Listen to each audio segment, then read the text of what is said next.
Okay, now I start to record, okay?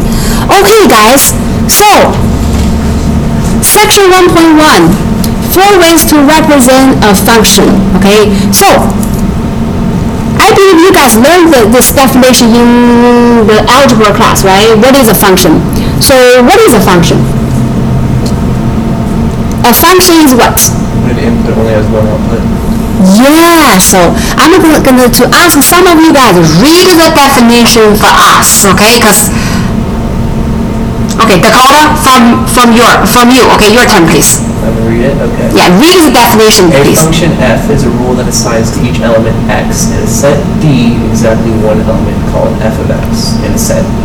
Okay, very good, thanks. A function f is a rule, okay, that assigns to each element x in the set D, okay, so for example, this is set D, and this is set E, okay, assigns an element, say this is x1, this is a rule to what? Oh, an element in what?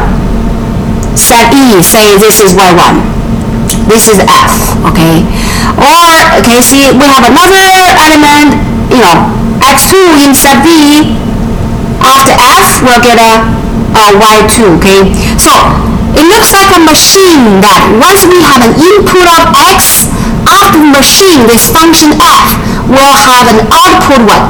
Y. Or we call it what? F of x. Either way, okay? So, this is y equals f of x. Okay, so input and then output. We learned this before, right? So you know this, okay? You know this. I'm not going to let you, dictate, the definition, but you understand the definition, okay? Of course, what's up? I'm sorry, I know this is basic, but you can't have more than one x, or can you have more than one y in a function? Of course, you can have more, different. Which one can map? Which you get one? Can you have multiple x's Yeah. and one y? Okay, so let's talk about that. Okay, do I have a square paper? Yeah, I do have a square paper here. What's your name again? Simin, okay. Simin has a very good question. So for example, we have a set D, we have a set E. x1, x2 goes to the same y1. Can we say this is a function? Yes. Yes? How about this situation, guys? We have 1x goes to 2y's.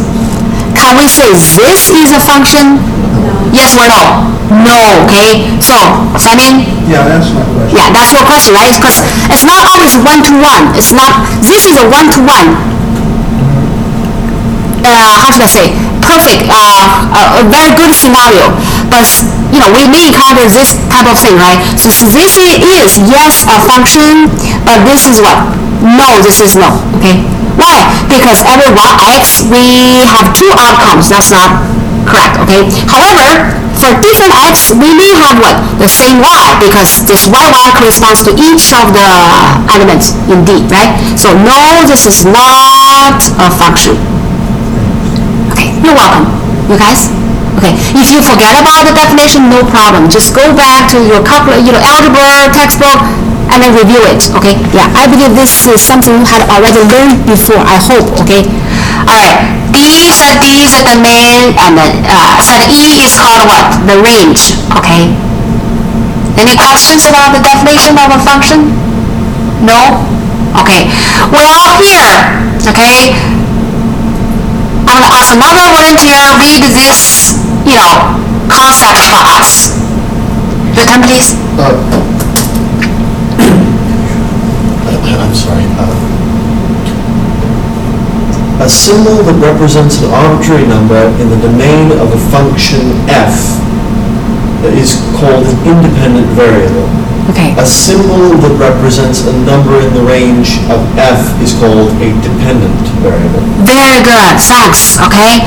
So, this x, okay? Y equals f of x, this is a function. X is called what?